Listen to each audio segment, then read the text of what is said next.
What's up, guys? How you doing? Welcome to AzimioCast episode 10. I'm your host, Christine Ger, and this is the political show you did not know you needed. So in studio today, I have two gentlemen, Mr. Onsarigo, Dennis Onsarigo, and you also have Mr. Ketta. So before I get into the topic of today, which is the manifesto, and we're going to discuss about some of the things that stood out for us in the manifesto and the journey about it. The book is right here with me. Kabla nifungue, by the way, and maybe you're watching and you don't know about it. If you don't know, trust me, you will be able to know at the end of it all. So, Mr. Dennis. Yes, Mr. Dennis. I think nezongea more, by the way. But Mr. Dennis, before niendele kuongea, would you please just say something to my people, to our people here? And also Mr. Ketta, they can get to at least hear your voices. Kwanza ningependa kusema asante sana kwa kunialika kwenye show yako. Vile umesema mimi naitwa Dennis Onsarigo na mimi nafanya kazi na kampeni ya Azimio la Umoja Coalition Party. Asante sana. Yes, Mr. Ketta, una smile yani. Thank you, Christine, for inviting me to your show. My name is Ketta Onyango. I also work for the Azimio One Kenya Coalition Party. I'm glad to be here. Okay, karibuni sana kwa acha tunachane na hiyo. Welcome to AzimioCast episode 10. So on this book, there's a lot that is here that I feel like we will get to talk about today. And I just want to get straight to it bila kuongea vitu mingi. So Ketta, I read this manifesto and I'm sure before reading even the agendas, I'm sure there's something that happened before you guys got into it. So what is the political journey that triggered you guys to settle on these 10 agendas? Thank you, Christine. As most of us probably know, the journey of Azimio started in Nakuru, where the Right Honorable and now the candidate for Azimio, Raila Odinga, had a meeting in Nakuru to tell the residents of Nakuru that he felt he had a formula for a new Kenya. But he also wanted to hear from the people of Kenya what they want for their country. So the journey came from Nakuru. We went all across the regions of Kenya. We did Kajiado for the pastoralist community. We went to Coast, met the coastal people. We went to Garissa, met Northern Kenya. We went to Mount Kenya East. We went to Mount Kenya West. We basically covered the entire Republic of Kenya, listening to people's views. And out of those views, we then sat down and came up with this beautiful document. Na reading it, I mean, kwanza acha tuniulize. Hapa kuna under baba care, kuna ile 6 Kenya tunapata.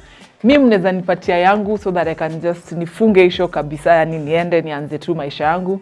And if not, maybe is there a way that Onsarigo you can, because I'm sure you've gone through the same document. Yes. So sasa wewe unataka kuongea Swahili na mimi, kwa sababu unajua Wakenya wengi wanaongea lugha ya taifa. Wale wachache ambao wanaongea lugha ya Kimombo kama mwenzangu hapa Ketta ni wachache, lakini wale wengi wanaongea lugha ya taifa. Hii baba care na hiyo 6,000 sasa imekuwa kitu moja. Na hatusemi ya kwamba sasa kwa sababu wewe ni Mkenya na uko na miaka 18 tukishachukua uongozi mwezi wa 8 utakuja kwa ofisi tukupatie 6,000. Yes. Haitakuwa hivyo. Hii 6,000 ni ya familia maskini. Na hizo familia ni kama milioni 2. Okay. Lakini hiyo ni nuclear family. Kama unaweza pata nyumba moja iko na watu kama watu 5, lakini familia mingi kabisa zitakuwa kama milioni 8. Hao ndio watapata shilingi 6,000 kila mwezi. Na ukisoma hii manifesto yetu inakuonyesha ya kwamba tuseme kuanzia Septemba mwaka huu, kwa sababu serikali ambayo ipo kwa sasa iko na records za Wakenya ambao hawana mbele wala nyuma. Unaelewa? Hao ndio watawekwa kwa hii program sasa ya kupata 6,000 kila mwezi. Kuna wale ambao wanasema hii 6,000 ni kama ni handout. Hapana. Wewe mwenyewe sijui unatoka pande gani ya Kenya, lakini ukienda huko nyumbani kabisa huko nyumbani. Ukikuwa na shilingi 300 unaweza chafua sana village.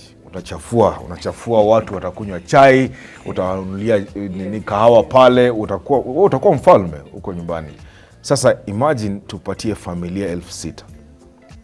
Hii 6,000 ndio labda ule mlinzi ambaye anawachunga hapa Nairobi anapata kila mwezi. Lakini kwa hiyo 6,000 ameipanga vizuri sana. Anajua 1,000 itanunua mboga, 2,000 ataweka pesa kidogo pale kama school fees, 3,000 zingine anunue kiatu pale na chakula. Unaelewa?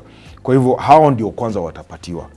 Na hizi pesa wakishapewa hii 6,000 inamaanisha kwamba hizo familia 2,000,000 watawacha kukusumbua wewe. Kwa mfano, kuna watu wanakupigia simu kutoka nyumbani wanakuambia nitumie 100, nitumie 200, ninunue kitu. Lakini sasa hiyo haitakuwa. Utakuwa unajua ile 100 ungetumia mtu anunue airtime, hiyo pesa utaitumia mahali kwingine. Na yeye akipata huko mtaani atachukua aenda anunue sabuni kwa duka. Economy hiyo hapo itafanya nini? Itainuka pia. Unaelewa? Hiyo ndio naelewa mambo ya 6K, lakini labda kwa lugha ya Kimombo wale ambao walikaa kwa hiyo committee kuandika hii manifesto, labda Ketta anaweza yes. Kimombo. Christian, there's something called dignity. So what's really informed Baba Care is dignity. How do you restore dignity in people's lives? Poverty is not something to be proud of. Ufukara sio kitu ya kukuwa proud of. Ya kufurahia. Okay. Kwa Kiswahili. So when we went around the country, people raise certain concerns around the cost of healthcare. Yeah.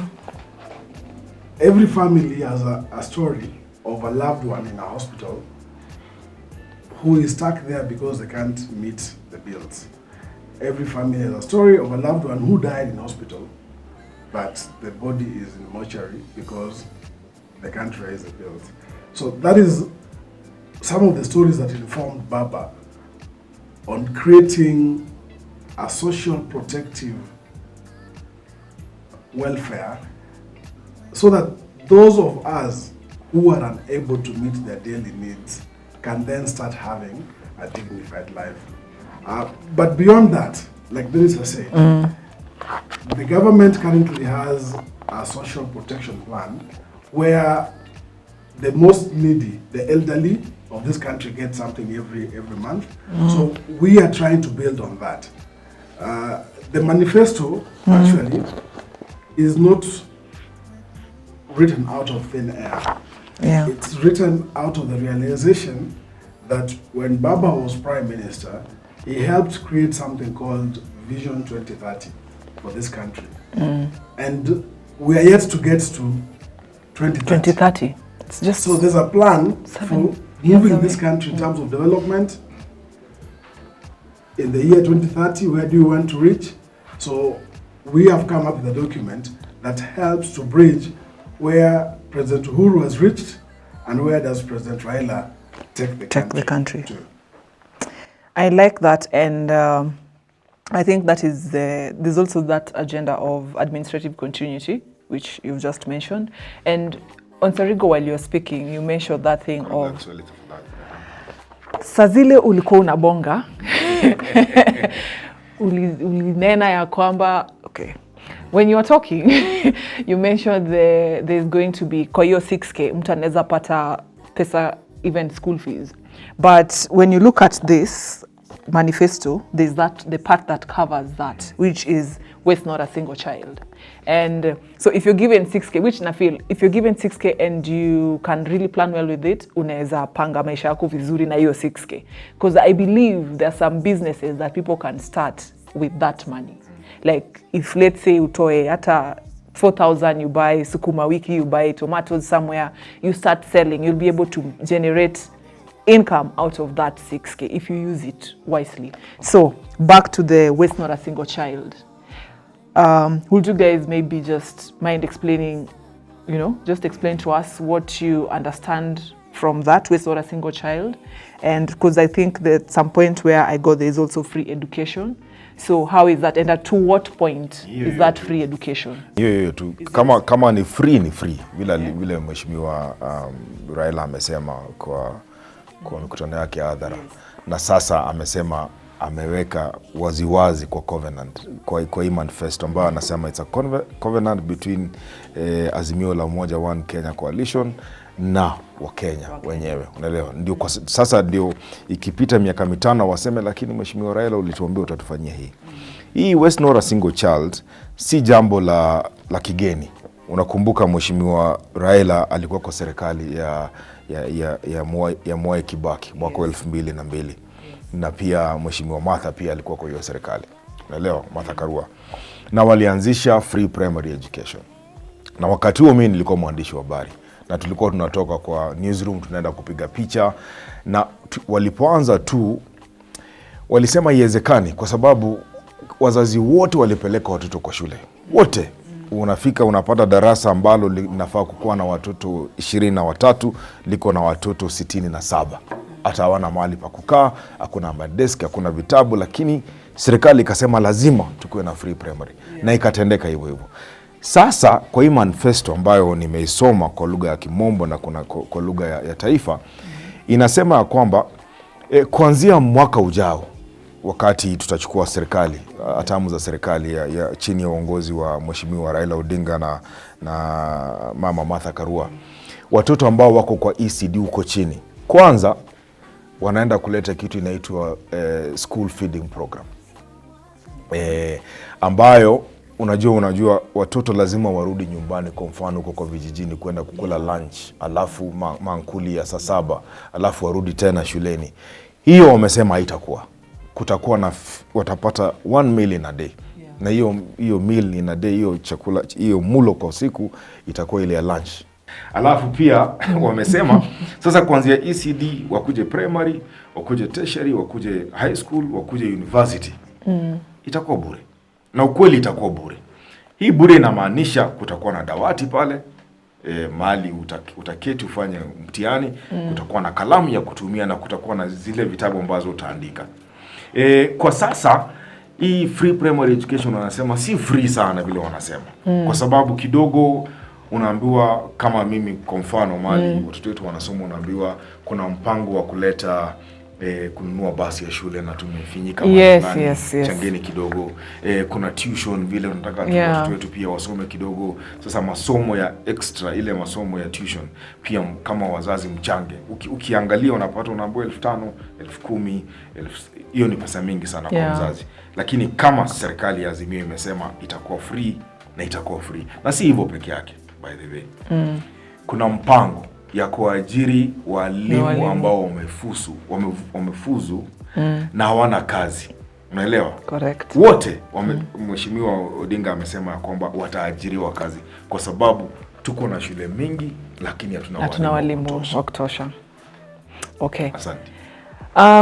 Just to tap on something you said hapo kwa venye it's supposed to be free education, but you find that even me as Christine, I pay school fees somewhere, and every term there's something called, before I never used to get it, but niliuliza wale wazazi wamekuwa kwa siku mingi ama they've been parents for quite some time, wakaniambia that thing exists, where you find that in a school there's something called, there's some money that you pay, you give it is not part of school fees, but there's some money, I don't know, is it, I can't remember the name well, but ni pesa yenye unawapatia so that it's like a token of appreciation.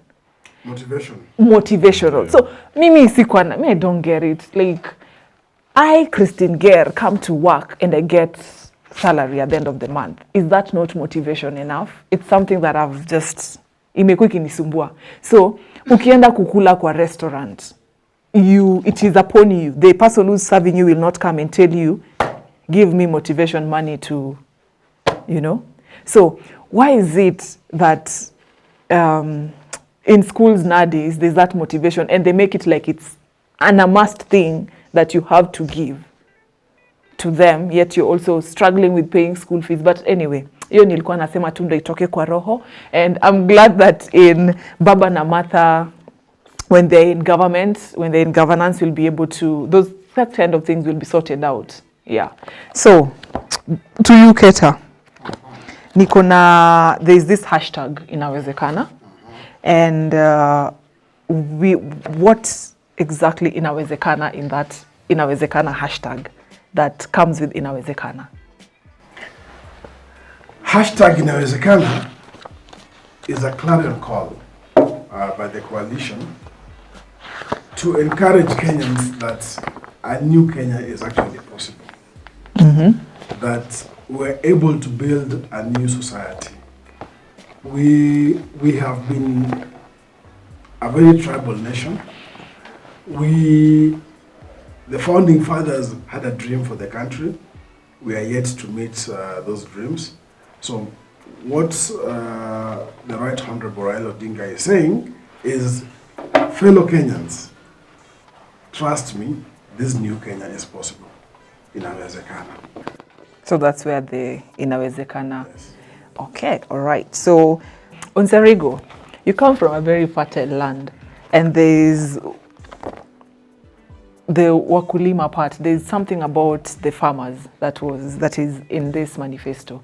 So, what are some of the things that you feel will help the people from your side, like the way that land is very fertile? What are I know it's fertile, but I'm sure there are some challenges that they go through. And what is it? How do you feel this when Baba and Martha get into the governance? Like, what is it that will benefit from this wakulima? Kile ambacho kilinifurahisha sana kwa manifesto ni kupatia nafasi wale ambao wanafanya subsistence farming na wale ambao wanafanya large scale farming nafasi ya kuingia mambo ya production.